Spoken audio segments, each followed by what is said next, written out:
할렐루야. 오늘 하나님의 은혜로 충만하게 살아가신 하루 되시기를 주의 이름으로 축복합니다. 날씨가 많이 추워졌어요. 그래도 저는 개인적으로는 이런 때 새벽 예배하는 게 좋습니다. 새벽 예배하는 것 같아요. 어둡고 또 날씨가 좀 쌀쌀할 때 이렇게 기도하러 나오면 저는 새벽 예배하는구나 그런 생각이 듭니다. 오시는 걸음 조심하시고 또 춥다고 여러분의 영혼까지 움츠려들지 마시고 늘 하나님 안에 깨어있는 빛의 교회 가족들 되시기를 주의 이름으로 축복합니다. 훈계와 꾸지람을 들을 줄 아는 사람은 성장하지만 훈계를 듣기 싫어하는 사람들은 발전이 있지 못할 것입니다. 왜냐하면 사람은 완성된 존재가 아니기 때문이에요. 누구나 우리는 부족하기도 하고 연약한 약점을 가지고 있기도 합니다. 그런데 살아가면서 성장해 가는 것 아니겠습니까? 연약한 것을 고치기도 하고 부족한 것들을 개선해 가면서 성숙해져 가는 것이 우리 사람들의 살아가는 삶인 것 같아요. 여러분, 인간은 완성된 존재가 아니라 완성을 향해 나아가는 존재입니다. 내가 다 만들어진 존재가 아니라 우리는 점점점 성장해 가고 성숙해져 가고 발전해 가는 존재이기 때문일 거예요. 그런 면에 있어서 다른 사람의 조언을 마음에 담아 듣고 충고를 들을 줄 아는 사람들은 발전해 갈 가능성이 큽니다.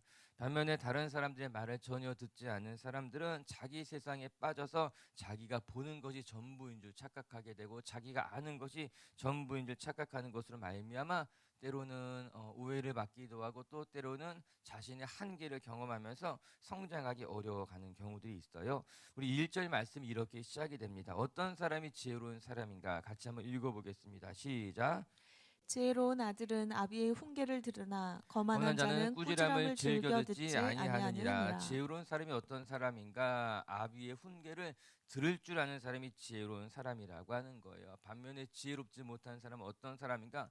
꾸지람을 즐겨 듣지 않습니다. 그래서 그의 마음은 거만하여서 지혜롭지 못합니다. 이야기하고 있는 것 아니겠습니까? 오늘 성경은 지혜에 대해서 이렇게 말합니다. 다른 사람들의 조언을 들을 줄 아는 것이 지혜라고 하는 거예요. 똑똑해서 다른 사람의 훈계를 들을 필요가 없는 사람이 지혜로운 사람이 아니라 우리는 모두 다 부족한 사람이기 때문에 완성된 존재가 아니기 때문에 조언이 필요하고 훈계가 필요하기 때문에 지혜로운 사람은 자신의 부족함을 인정하는 사람, 그래서 다른 사람의 조언을 들을 줄 아는 사람이 지혜로운 사람이고 그런 사람들은 성장할 수 있습니다. 성숙할 수 있습니다. 이야기하고 있는 것 아니겠습니까? 정곡을 찌르는 말인 것만 같습니다. 훈계를 듣고 마음 상해하고 속상해하고 기분 나빠하는 것이 아니라 자신의 연약함을 인정하는 것을 말미암아 오히려 그 훈계를 마음에 품을 때 저는 그것이 우리에게 은혜가 되고 참된 지혜가 되는 줄로 믿습니다. 여러분 곁에 좋은 말하는 사람만 두는 것이 아니라 때로는 따끔하게 훈계해 줄 수 있는 사람, 직언을 해줄 수 있는 사람이 있다면 하나님께서는 그 사람을 통해서 우리를 더 성숙하게 만들어 갈 줄로 믿습니다. 오늘도 우리 빛의 교회 성도 여러분들이 지혜와 훈계와 꾸지람을 이제 속상하게 듣지만 마시고 그것을 달게 듣는 것으로 말미암아 여러분의 영혼의 양약이 되고 유익이 되게 할 줄 아는 그런 겸손한 하나님의 사람들 되시기를 주님의 이름으로 축복합니다. 그와 더불어서 누군가를 훈계하고 또 조언을 할 때는 따뜻한 말로 훈계할 줄 아는 성숙한 분들이 되시기를 더불어 축복합니다. 오늘의 말씀은 어제에 이어서 우리 입술, 우리 말이 얼마나 중요한 것을 계속해서 이어서 이야기해주고 거기서 더 나가서 우리의 삶의 소망이 하나님께 있으니 하나님만 붙들고 살아가는 것이 지혜라는 것을 가르쳐 주고 있습니다. 우리 한 절씩 같이 또 문구를 묵상해 가면서 오늘 우리가 묵상해야 돼, 또 우리가 지켜야 될 말씀을 살펴보도록 하겠습니다. 첫 번째 말씀을 통해 우리가 묵상하고 싶은 것은 우리는 입술을 지킬 줄 아는 지혜로운 사람이 되어야 된다는 거예요. 2절 말씀 한번 같이 읽어보겠습니다. 2절입니다. 시작. 사람은 입의 열매로 인하여 복록을 누리거니와 마음이 괴사한 자는 강포를 당하느니라. 입술의 열매로 복을 누리게 됩니다. 이렇게 이야기하고 있어요. 입술에 열매가 있다는 말이 인상적입니다. 말을 하고 나면 그 말이 사라지는 것 같지만 실제로는 사라지지 않고 말이 많은 열매를 맺게 한다라고 하는 거예요. 물론 그 열매는요, 아름다운 열매도 있지만 또 아름답지 못한 쓴 열매도 있다는 사실을 우리가 기억해야만 할 것입니다. 우리가 하는 말들이 그냥 사라져서 없어지고 그냥 말을 하고 나면 끝인 것 같지만 우리가 하는 말이 언제나 무엇인가 흔적을 남긴다는 거예요. 흔적을 넘어서서 열매가 되기도 하고 그것으로 말미암아 우리가 복을 누리게 된다, 이렇게 이야기하고 있는 것 아니겠습니까? 나는 기억하지 못하지만 상대방이 기억하는 말들이 있습니다. 그뿐만 아니라 나는 잊는다 해도 언젠가 그 말이 나에게 되돌아와서 내 삶에 영향력을 끼치는 말들 또한 있다라고 하는 거예요. 오늘 말씀을 가만히 읽어보게 되면 말이 다른 사람에게 주는 영향력뿐만 아니라 나에게도 주는 영향력이 있다는 이야기를 하고 있는 것만 같습니다. 말이 그냥 내뱉으면 끝이라고 생각할지 모르지만 그 말이 나에게 복으로 돌아오는 말이 있고 그 말이 나에게 화로 돌아오는 말도 있다라고 하는 거예요. 이전의 말씀을 천천히 한번 생각해 보시기 바랍니다. 사람은 입의 열매로 인하여 자기의 말이 열매가 있고 그 열매로 말미암아 복을 누리기도 하고 그 열매가 나에게 화가 되기도 한다라고 하는 거예요. 먼저 입술의 열매가 복이 된다는 거, 저는 이 말이 덕이 되기도 하고 혹은 그 말이 어떤 다른 사람을 살리는 영향력이 되기도 한다. 저는 말에는 층위가 있다고 생각하게 됩니다.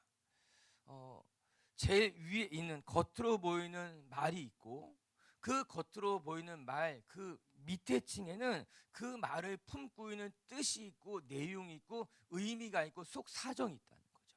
그리고 그 아래 층위에는 그 말을 통해 일하게 되는 영향력이 있다라고 하는 거예요.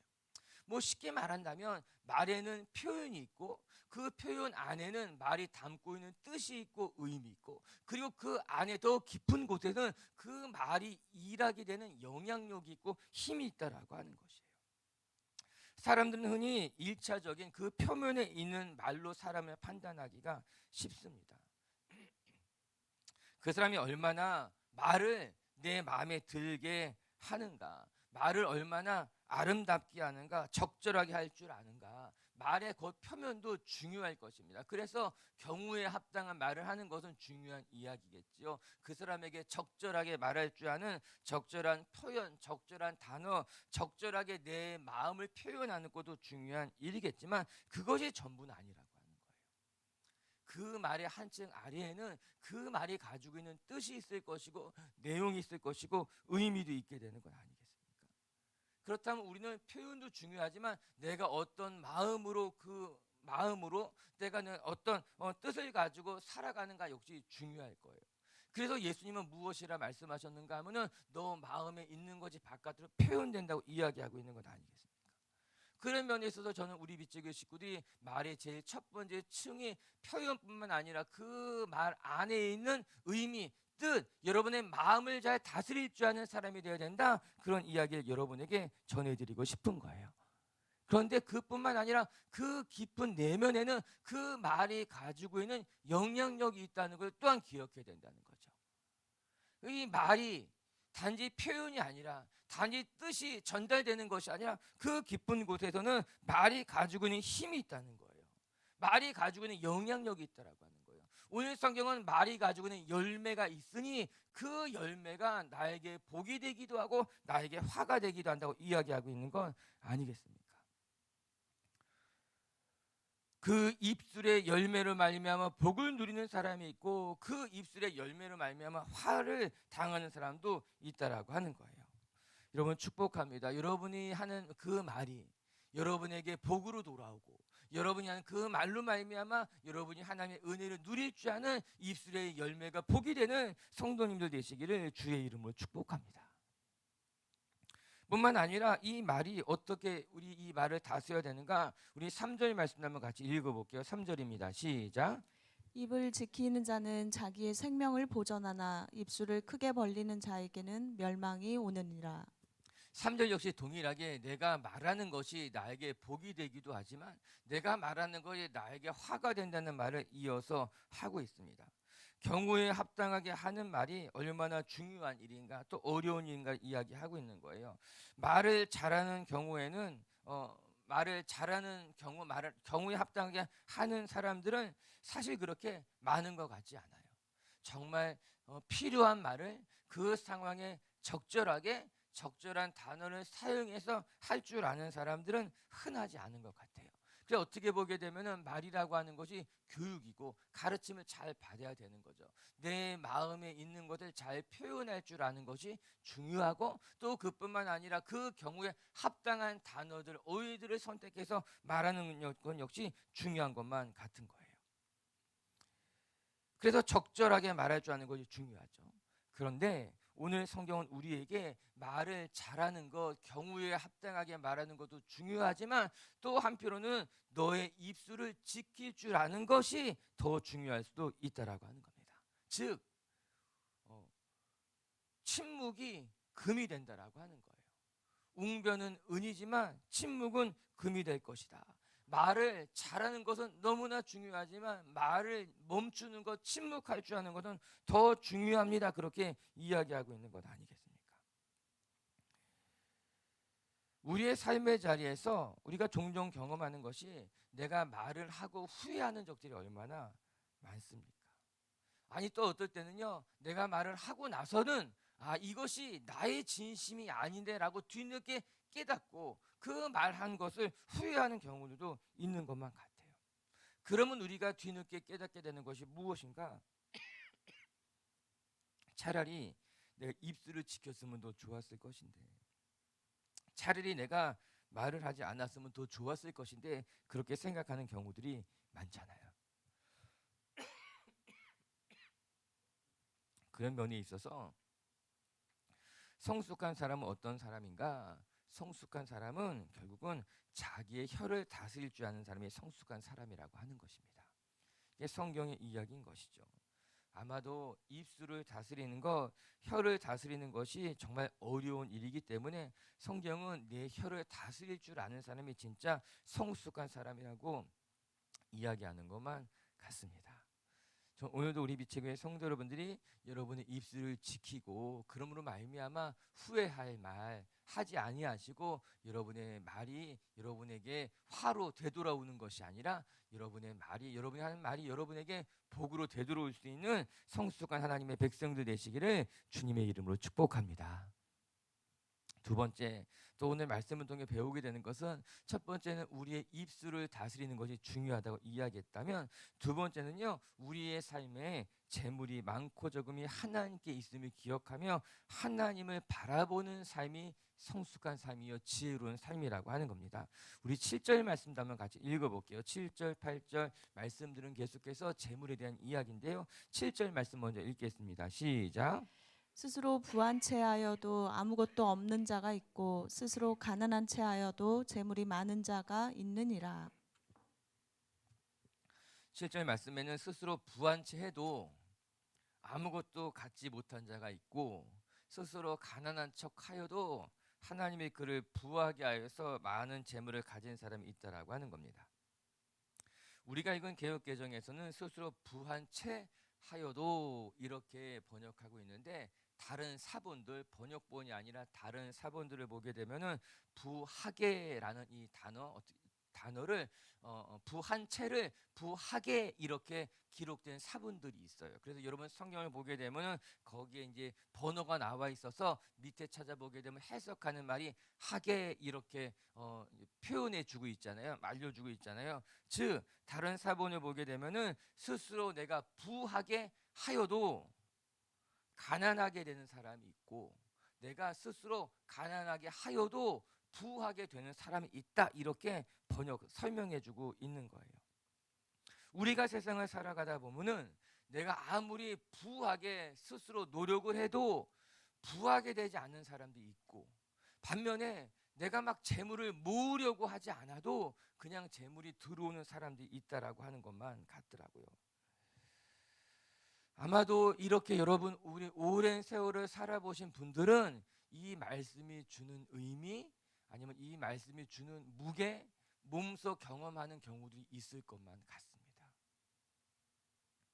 재물이라고 하는 것이 우리가 노력하지 않아야 된다 이런 말씀을 드리는 것이 아니라 이 재물이라고 하는 것이 우리의 노력, 우리의 수고를 넘어서서 하나님이 부으시는 것이고 아니 하나님이 책임지시는 것이기 때문에 우리가 아무리 수단과 방법을 가리지 않고 부하려고 하여도 오히려 손해를 보고 어려움을 겪게 되고 가난하게 되는 경우들이 있다는 거예요. 반면에 또 어떤 경우는 내가 그렇게 부하려고 막 몸부림을 치지 않아도 끊임없이 하나님이 우리의 삶을 책임져 주시고 우리의 삶을 부하게 하시는 때가 있다라고 하더라고요. 그것이 어떠한 인생인가? 저는 하나님이 책임져 주시고 하나님이 돌보시는 인생인 것만 같습니다. 전 우리 하나님의 백성들이 내 삶을 부하게 하려고 몸부림을 치면서 그것 때문에 신앙을 버리기도 하고 하나님과 어떤 씨름을 하기도 하고 그것 때문에 사람들에게 상처를 주고 그렇게 살아가는 것이 아니라 내 삶에 부요하게 된다는 것은 하나님의 손에 있다는 것을 인정하고 하나님 앞에 부를 맡기는 것으로 말미암아 노력해야겠죠. 수고해야겠죠. 그러나 몸부림치는 것이 아니라 하나님 앞에 맡기게 된다면 우리가 가난하려 하여도 나 그냥 가난하게 살고 싶어요. 그냥 그렇게 살아가는 것, 청빈하게 살고 싶어요. 그렇게 하여도 하나님이 우리의 삶에 채우시고 돌보시고 우리의 삶을 넉넉하게 하시는 하나님의 은혜를 경험할 수 있는 저와 여러분이 되시기를 주님의 이름으로 축복합니다. 그래서 오늘 8절은 이렇게 이야기하고 있어요. 8절 말씀 한번 읽어보겠습니다. 시작. 사람의 재물이 자기 생명의 속전일 수 있으나 가난한 자는 협박을 받을 일이 없느니라. 이 말씀이 저는 참 소중한 말씀인 것 같습니다. 재물에 대해서 우리가 어떠한 가치관을 가지고 살아가야 하느냐? 사람의 재물이 자기의 생명의 속전, 자기의 생명을 살리는 속전일 수 있습니다. 맞죠? 재물이라고 하는 것이 참 그렇죠. 우리가 이 재물 때문에 이게 우리가 이 생명을 살게 하는 거죠. 그렇기 때문에 우리가 이 재물에 우리가 마음이 가게 되는 건 아니겠습니까? 재물이 있어야지만 우리가 때로는 부끄러움을 당하지 않을 것만 같고 재물이 있어야지만 또 우리의 삶이 좀 편안하게 하기도 하고 또 재물이 있어야지만 오늘 말씀은 생명의 속전처럼 정말 위급할 때 정말 돈이 있어야지 되지 않냐 이렇게 말하는 경우들이 있죠. 그런 때 우리가 왜 경험하지 않겠습니까? 그런 경우들이 있어요. 그런데 또 한편으로 우리 잠언 지혜자가 우리에게 말씀해 주는 것이 무엇인가 하면은 가난한 자는 협박을 받지 않는다는 거예요.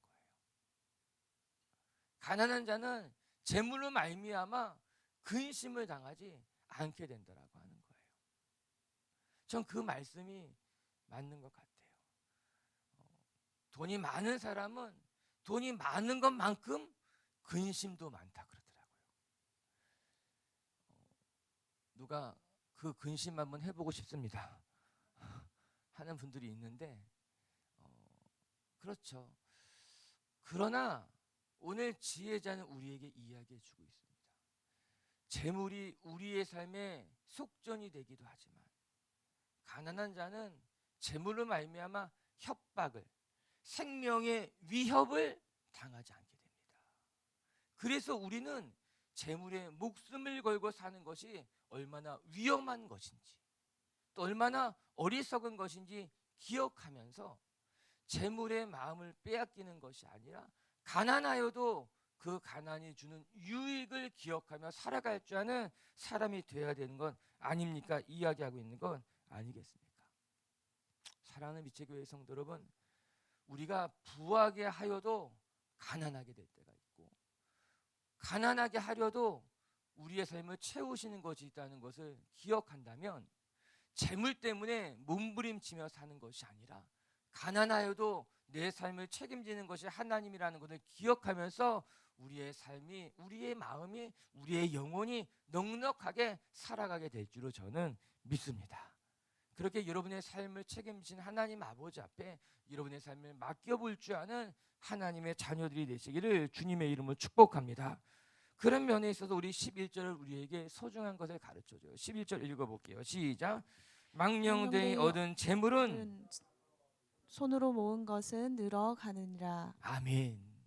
망령되이 얻은 재물이라고 하는 것은 하나님 보시기에 아름답지 못하게 속되게 거짓되게 모은 재산이라고 하는 거예요. 그것은 어떻게 되는가? 점점 줄어가게 된다는 겁니다. 내가 창고에 넉넉하게 이것저것 많이 모아 넣었다 하여도 망령되이 모았던 것이라면 그것은 밑빠진 독처럼 서서히 사라져 가게 된다는 거예요. 반면에 손으로 모은 것이라는 것은 무엇입니까? 우리가 땀을 흘리고 수고하고 노력한 것으로 말미암아 정직하게 모은 재물이라고 하는 것은 차곡차곡 우리 인생 가운데 쌓여져 간다는 거죠. 내 손으로 수고로 모은 재물은 우리의 삶에 쌓여갈 뿐만 아니라 내가 수고로 모은 재물은 그 재물과 함께 하나님의 은혜도 쌓여가게 될 줄로 믿습니다. 그래서 오늘 이 잠언 13장에 주는 재물에 대한 교훈은 재물이라고 하는 것은 내 손에 내가 애를 써서 붙들 수 있는 것이 아니라 나는 수고하고 노력했을 때 하나님이 부으시는 거라는 거예요. 그래서 12절의 말씀이 이해가 되는 겁니다. 12절의 말씀 한번 읽어볼게요. 시작. 그것이 마음을 상하게 하거니와 소원이 이루어지는 것은 곧 생명나무니라. 아멘. 이 12절의 말씀만 보게 되면은 12절의 말씀은 조금 서글퍼지는 말씀처럼 느껴집니다. 맞는 말씀이죠. 소망이 더디 이루어지면 그것은 마음을 상하게 하죠. 우리가 너무나 간절히 바라는 것이 있고 원하는 것이 있고 소원하는 것이 있는데 그것이 더디 이루어지게 되면 그것이 잘 이루어지지 않으면 우리 마음이 너무나 상하죠. 그러나 소원이 이루어지는 것은 하나님이 우리의 마음의 소망을 이루어지는 것은 우리에게는 생명나무처럼 너무나 기쁘고 감사한 일 아니겠습니까? 이 12절의 말씀은 우리 인생을 바라보는 어떤 좋은가도 같은 이야기죠. 그 말이 맞아요. 그런데 사실 이 말씀은 어떤 문맥 속에서 나오는 이야기일까? 사실 재물에 대한 이야기를 하면서 또 이 말씀이 연결되어져 있는 것 아니겠습니까? 재물이라고 하는 것이 우리의 뜻대로 내 힘대로 되는 것이 아니라 하나님이 주시는 것이고 하나님의 손에 달린 것이고 하나님이 이루시는 거라는 거예요. 우리의 삶의 소원도 동일하게 내가 애를 쓴다고 해서 그 소원이 이루어지는 것이 아니라 여러분 내가 애를 써서 모든 소원이 이루어진다면 열심히 애를 쓰고 수고해야죠. 근데 살아가다 보면은 내가 정말 바라고 원하는 것이 있어도 내가 정말 수고하고 애를 써도 그 소원이 더디 이루어지고 또 때로는 내가 바라고 원했던 것이 일순간 하나님께서 허락해 주시는 것도 있지 않습니까? 그 말이 무엇인가 하면은 우리의 삶의 모든 것은 하나님의 손에 달려 있다는 것입니다.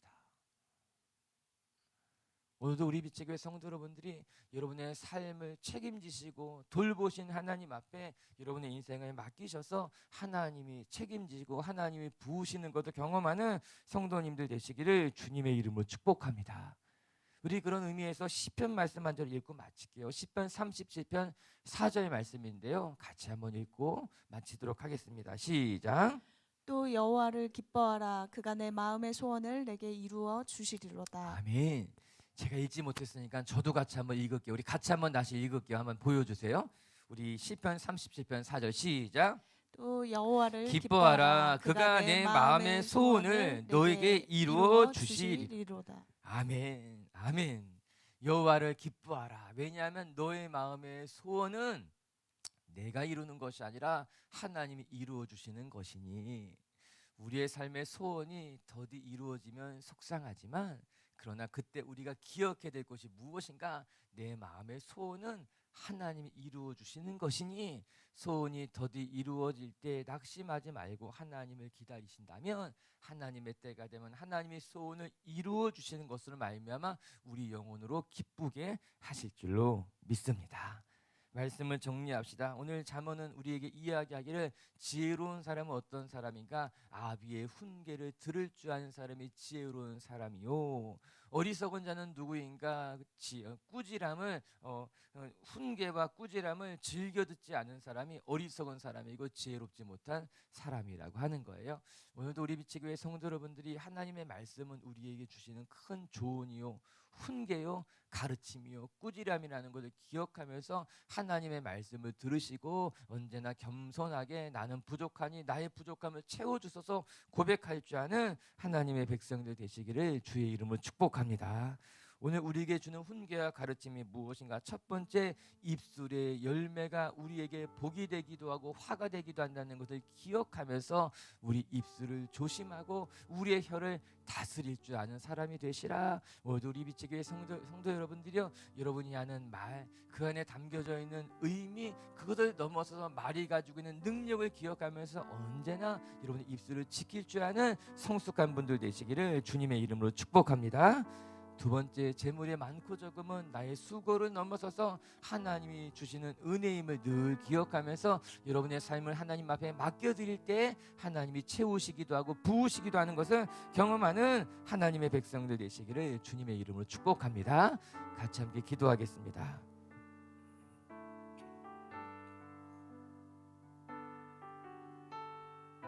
우리 가슴에 손을 얹고 오늘도 변함없이 기도할 것은 하나님, 우리가 하나님의 말씀, 우리가 다른 사람들의 훈계와 조언과 꾸지람을 달게 들을 줄 아는 사람이 되게 하여 주시옵소서. 아버지, 우리 입술의 열매가 나에게 복이 되기도 하고 나에게 강포 화가 되기도 한다는 것을 기억하면서 우리 입술을 다스릴 수 있는 사람, 우리 입술을 조심할 수 있는 사람, 우리 입술의 열매가 아름다운 인생이 될 수 있게 아버지 우리를 축복하여 주시옵소서. 같이 한번 기도하겠습니다. 기도합시다.